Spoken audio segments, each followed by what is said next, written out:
Olá! Hoje daremos continuidade ao estudo da nossa disciplina de Direito Societário e iremos tratar da classificação das sociedades.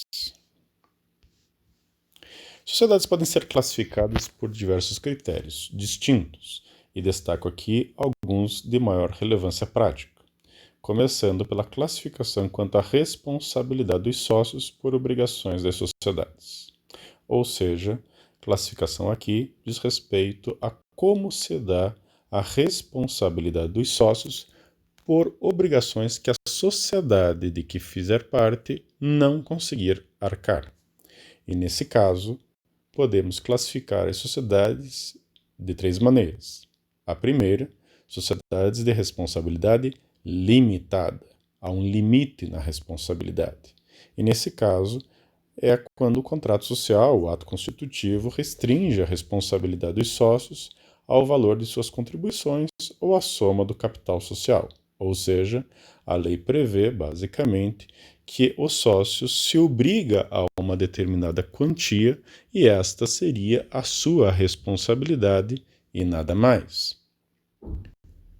Temos ainda sociedades de responsabilidade ilimitada.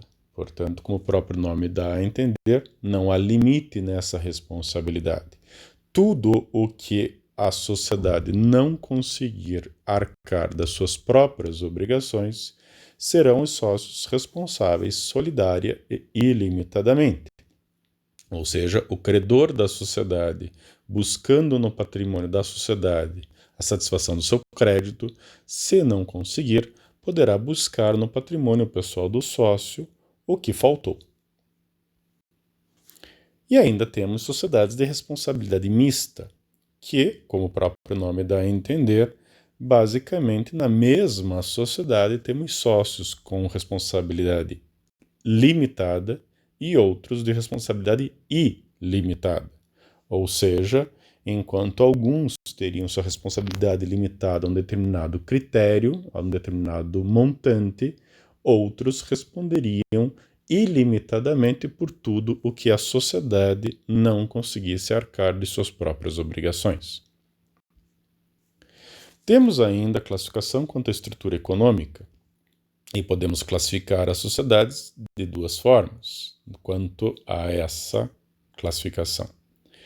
Primeiro, como sociedade de pessoas, que são aquelas constituídas em função preponderantemente da qualidade pessoal dos sócios, e sociedades de capital, constituídas tendo em atenção preponderantemente o capital investido. Destaco, todavia, que toda a sociedade é formada por pessoas e, obviamente, com investimento de capital. Então, aqui nós não estamos classificando a sociedade por aquela que tem pessoas ou que não tem, ou aquela que é formada por capital ou não. Aqui é uma questão de preponderância. Por que a sociedade foi constituída sob essa forma? Se a característica pessoal dos sócios é o que fez com que a sociedade seja constituída, ela é tratada como uma sociedade de pessoas. Se, na verdade, pouco importa quem são os sócios, mas, na verdade, o que interessa é o investimento que é por eles realizado, é uma sociedade focada no capital, uma questão de preponderância, de colocar na balança e saber qual dessas duas características é a que prevalece. Então, sociedades de pessoas normalmente têm regras onde dificulta o ingresso de sócios estranhos, de novos sócios, onde você tem a possibilidade mais fácil de um pedido de saída pura e simplesmente de um sócio de uma sociedade, porque afinal de contas não pode ele ser obrigado a manter-se como sócio contra a sua vontade com quem não queira.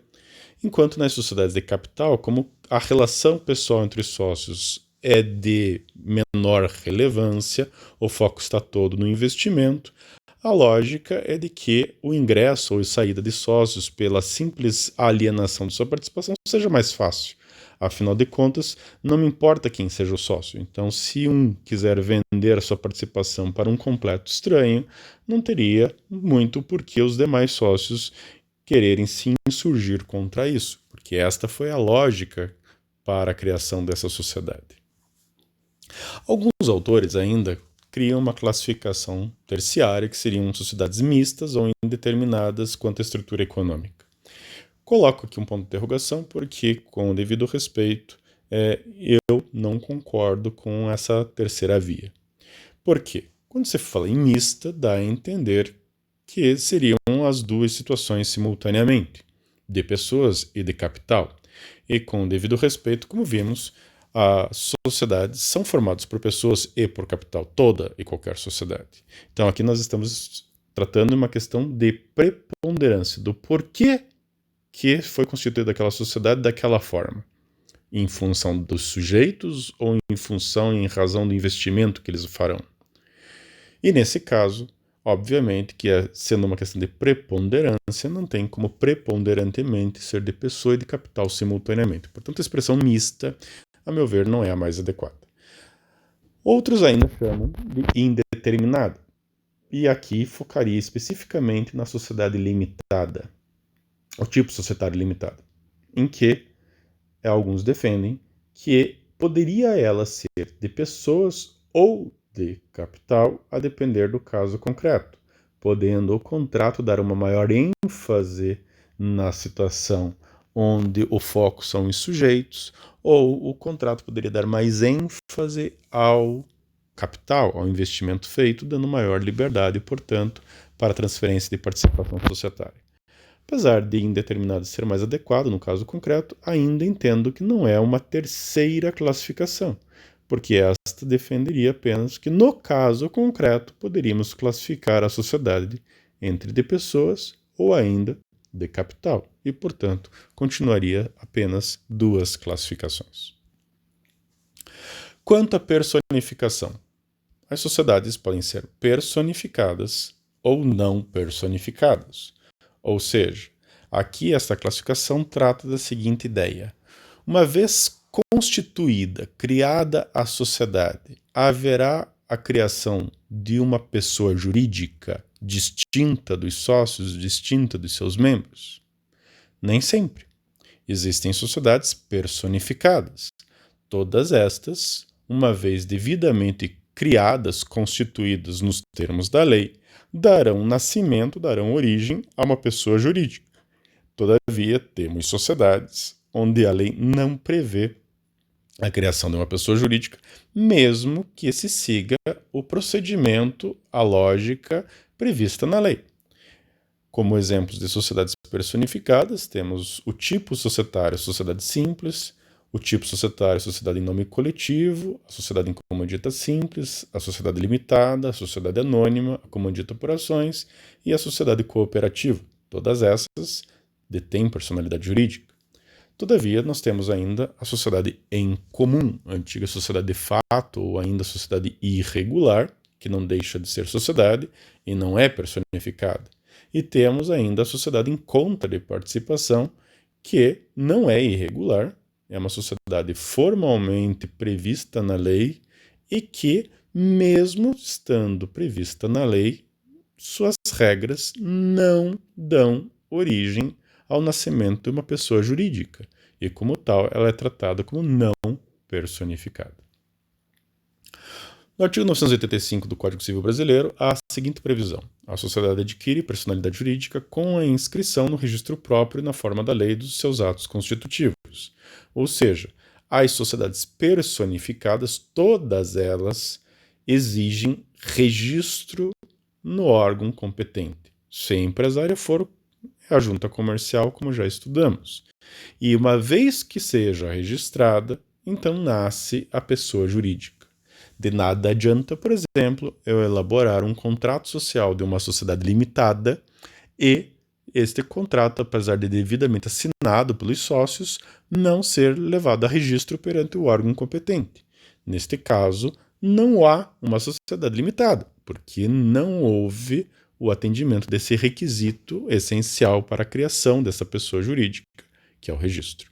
E se a sociedade começasse a funcionar sem o registro, ela seria uma sociedade em comum e não aquela cujo contrato assinado não foi levado a registro. No artigo 45, ainda a previsão de que começa a existência legal das pessoas jurídicas de direito privado com a inscrição do ato constitutivo no respectivo registro, precedida, quando necessário, da autorização ou aprovação do Poder Executivo, averbando-se no registro todas as alterações por que passar o ato constitutivo. Aqui apenas há uma repetição daquilo que acabamos de ver. A pessoa jurídica só nasce com o registro.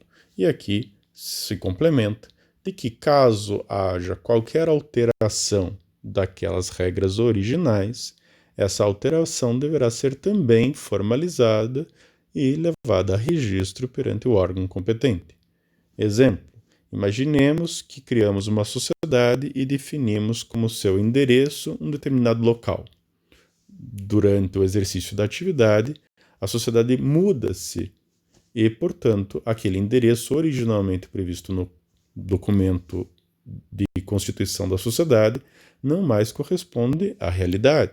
E como essa informação deve corresponder à realidade, essa alteração no endereço deve ser formalizada perante o órgão de registro.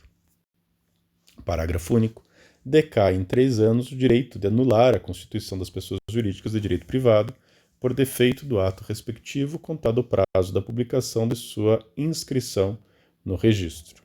A ideia aqui é de que, sendo um vício no ato constitutivo, há a necessidade de se buscar a anulação deste ato, dentro da ideia de que não é nulo, é anulável, porque a sociedade, uma vez criada, é como se ela tivesse nascido, é uma pessoa jurídica, mas ainda assim uma pessoa. E se ela não pode existir, nós temos que acabar com ela. E, portanto, os efeitos são para frente e não para trás. Ou seja, dissolveremos a sociedade para liquidá-la e extingui-la. Em outras palavras, rompemos os vínculos societários, dissolvemos, liquidamos, transformamos os bens em dinheiro para pagar as obrigações, liquidamos o ativo para pagar o passivo, e depois de encerrado todo o processo de liquidação, onde a sociedade não mais tiver ativos ou passivos, então podemos extingui-la e, portanto, acabar com a pessoa jurídica. A pessoa jurídica só desaparece com a extinção. E nesse caso, o prazo para isso é de 3 anos. Por pior que seja o vício, passados 3 anos, não há mais como, com base naquele vício, buscar a anulação do ato constitutivo. Afinal de contas, a sociedade, com já 3 anos de existência, tem todo um histórico, toda uma relação jurídica com terceiros, uma existência própria, e, portanto, não teria como, por atos que ocorreram há 4, 5, 10, 15, 20 anos atrás, você buscar a anulação lá por aquele vício original. Artigo 1150. O empresário e a sociedade empresária vinculam seu registro público de empresas mercantis a cargo das juntas comerciais e a sociedade simples ao registro civil das pessoas jurídicas, o qual deverá obedecer às normas fixadas para aquele registro se a sociedade simples adotar um dos tipos de sociedade empresária. Em outras palavras, aqui a questão é: qual é o órgão responsável de registro? Onde eu levo o registro à minha sociedade? Depende do que ela vai fazer. Como já vimos em aulas anteriores, os empresários em geral são sujeitos ao registro na junta comercial. Portanto, se a sociedade é empresária, se o objeto, se a atividade econômica que ela vai exercer se encaixa no conceito de empresa, uma atividade econômica organizada para a produção e circulação de bens ou de serviços, é ela uma sociedade empresária e, como tal, sujeita a registro na junta comercial. Agora, se a atividade econômica por ela a ser desenvolvida não se enquadrar no conceito de empresário, como é o caso das hipóteses do parágrafo único do 966 do Código Civil, quem exerce atividade econômica de natureza estritamente intelectual, científica, literária ou artística, ainda que com concurso de auxiliares ou colaboradores, essas atividades não são tratadas como empresárias e, como tal, não estão sujeitas a registro na junta comercial e, como tal, serão chamadas de sociedades simples, e o registro competente é o registro civil das pessoas jurídicas. E aí chegamos na próxima classificação, que é quanto à atividade econômica. quanto ao objeto, quanto ao que fará a sociedade. Podemos classificar, portanto, a sociedade de duas formas, como a sociedade empresária ou como a sociedade simples. Então, salvo exceção expressa, é tratada como empresária quando se enquadrar no conceito de empresário do artigo 966. Exceção, sociedade anônima. Sociedade anônima é sempre empresária. Não importa o que ela faça, não preciso analisar se o objeto dela se encaixa no artigo 966, porque o tipo societário, sociedade anônima, é, por lei, sempre empresária. Não existe sociedade anônima que seja classificada como sociedade simples. Não importa o objeto. Por lei, ela é empresária. A sociedade simples é a que não é empresária. Poderia, a meu ver, o nosso legislador ter classificado, chamado taxativamente de sociedades empresárias e sociedades não empresárias. Ficaria mais fácil, mais inteligível. Mas optou ele por seguir a teoria clássica italiana e chamar de sociedade simples. E dizendo que, salvo exceção expressa, quando não se enquadrar no conceito de empresário, ela é simples. E nesse caso, a cooperativa é a exceção. É o contraponto da SA. Se toda SA é sempre empresária, toda cooperativa é sempre simples. Não importa o objeto, não importa a atividade econômica desenvolvida pela cooperativa, por lei, cooperativa é classificada como sociedade simples. Curiosamente, a cooperativa, mesmo sendo sociedade simples, é registrada na junta comercial. Por que opção legislativa? Cooperativa, apesar de registrada na junta comercial, não é empresária. É sempre simples. Artigo 982 é o que dispõe isso. Salvo as exceções expressas, considera-se empresária a sociedade que tem por objeto o exercício de atividade própria do empresário, sujeito a registro, e simples as demais, ou seja, a que não é empresária é simples. Parágrafo único, independentemente do seu objeto, considera-se empresária a sociedade por ações, a sociedade anônima, e simples a cooperativa. Artigo 983. A sociedade empresária deve constituir-se segundo um dos tipos regulados no artigo 1039 e 1092. Então, aquela que for classificada como empresária tem como opção de tipo societário aqueles regulados no 1039 e 1092. Aquela que é classificada como sociedade simples, a que não é empresária, pode também constituir-se de acordo com um desses tipos, entre 1039 e 1092, e não o fazendo, ou seja, não adotando um desses tipos, subordina-se às normas que lhes são próprios. Apesar de truncado esse dispositivo, ele quer basicamente dizer que, então, nesse caso, aplicar-se-ia as regras próprias do tipo societário chamado sociedade simples. Nós temos no nosso sistema um tipo de sociedade chamado também de sociedade simples. E aqui a minha crítica ao legislador, na medida em que adota o nome da classificação empresária e simples, adota o mesmo para o nome de um tipo societário, chamando de simples um tipo societário, que só pode ser adotado por aquelas classificadas como simples. Todavia, o inverso não é verdadeiro, porque não é porque é classificada como simples que adotará o tipo societário simples, como já destacaremos a seguir. Parágrafo único. Ressalvo as exceções as disposições concernentes à sociedade em conta de participação e à cooperativa, bem como as constantes de leis especiais que, para o exercício de certas atividades, imponham a constituição de sociedade segundo um determinado tipo. Aqui o parágrafo único basicamente diz o seguinte: ok, sociedades empresárias podem adotar os tipos do 1039 e 1092, se não for empresária, pode também adotar qualquer um desses tipos, mais o tipo sociedade simples. Todavia, existem situações onde a lei obriga a constituição da sociedade sob um tipo específico. E nesse caso, não há opção. Então, você não tem como optar por um daqueles tipos. Você tem que adotar aquele previsto na lei. Exemplo, uma instituição financeira. Instituição financeira é sempre sociedade anônima. Instituição financeira é a sociedade empresária. E, apesar de ser sociedade empresária, não pode constituir qualquer um dos tipos do 1039 a 1092. Tem que adotar o tipo societário, sociedade anônima. Outro exemplo, sociedade de advogados. Sociedade de advogados nunca é empresária. Sociedade de advogados é classificada como simples. E sociedade de advogados não adotará nenhum dos tipos societários previstos no Código Civil, nem do 1039 a 1092, nem o tipo societário específico sociedade simples. Adota o tipo específico de sociedade de advogados previsto no Estatuto da Ordem. Então, existem situações onde a lei obriga a constituição sobre um tipo específico, e nesse caso não se aplica a regra geral. Ainda nas exceções do parágrafo único, fala da sociedade em conta de participação. A sociedade em conta de participação, como estudaremos futuramente, e já vimos no encontro de hoje, não é personificada. E não sendo personificada, a atividade econômica é exercida diretamente por um dos sócios, que no caso é o chamado sócio ostensivo. E como já vimos, é considerado empresário quem exerce profissionalmente a atividade econômica. E nesse caso, se quem exerce a atividade é o sócio, porque não existe uma pessoa jurídica criada nesse tipo societário, empresário ou não será ele, o sócio ostensivo, e não a sociedade em conta de participação.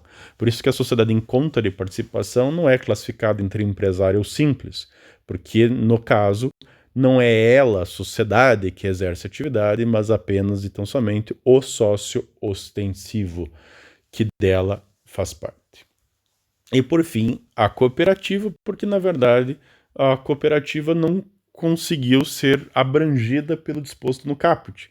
E como cooperativa é um tipo societário para as sociedades classificadas como simples, não tendo onde colocá-la no caput, o legislador ainda mencionou que, olha, ainda tem a sociedade cooperativa. Então, ressalva-se a disposição quanto à cooperativa. Então, esse dispositivo ficou um pouco truncado, mas basicamente essa é a ideia. Temos ainda a sociedade rural.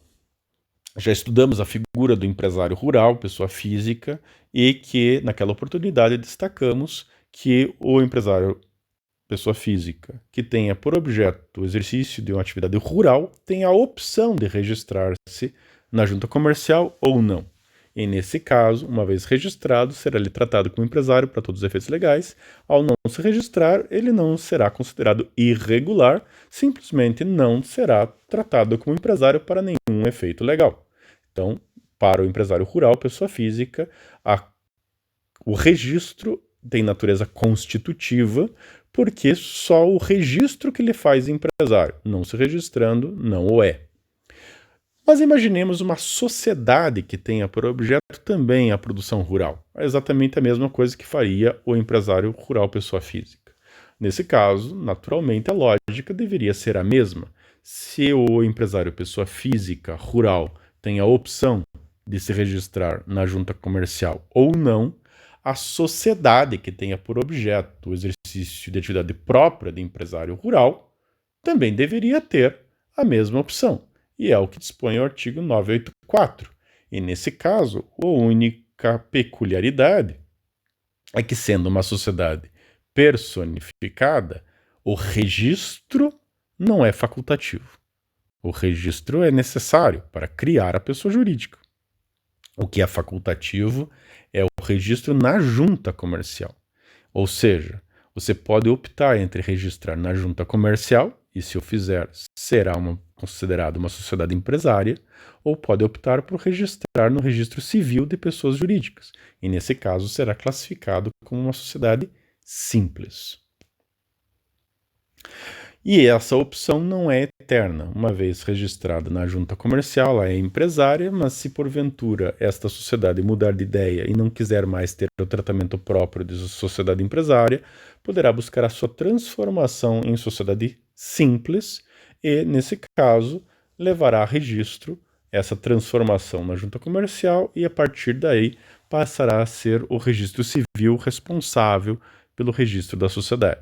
Se ela tinha optado originalmente pelo registro civil e quiser transformar-se em uma sociedade empresária, também não há nenhum problema, bastará aprovar a transformação do seu registro de simples em empresária, leva-se isso a registro no registro civil, basicamente como um fecho. A partir de agora, não mais serei sociedade simples, serei uma sociedade empresária, e, portanto, esse seria o último ato registrado no registro civil, e ato contínuo, isso seria levado a registro na junta comercial, passando ela a ser tratada como empresária. Portanto, em resumo, a sociedade rural pode optar entre registrar-se na junta comercial ou no registro civil, se registra na junta é empresária, se registra no registro civil é classificada como simples, e essa opção não é eterna, podendo ela se transformar de uma em outra, bastando levar a registro esse ato de transformação no registro de origem e depois para o registro destinatário. E aqui, para fazer um breve resumo, quais são os tipos societários admitidos para as sociedades classificadas como empresárias? Todas do 1039 ao 1092 do Código Civil, que basicamente são a sociedade em nome coletivo, a comandita simples, a limitada, a anônima e a comandita por ações. São essas as do 1039 ao 1092. E a simples, a que não é empresária. Como vimos, pode a classificada como simples adotar qualquer um dos tipos do 1039 ao 1092 e, portanto, pode adotar em nome coletivo a comandita simples, a limitada, não pode adotar a anônima, apesar de estar nessa lista. Por quê? Porque já vimos que adotando sociedade anônima deixa de ser simples, toda sociedade anônima é sempre empresária, então não existe sociedade simples na forma de sociedade anônima, nem de comandita por ações, porque todas as sociedades por ações são empresárias. Temos ainda a cooperativa, que já vimos que é um tipo societário que é sempre classificado como simples, e temos ainda o tipo societário sociedade simples, que é aquele, não adotando qualquer um dos tipos do 1039 e 1092, subordina essas regras que lhe são próprias, ou seja, o tipo societário chamado sociedade simples.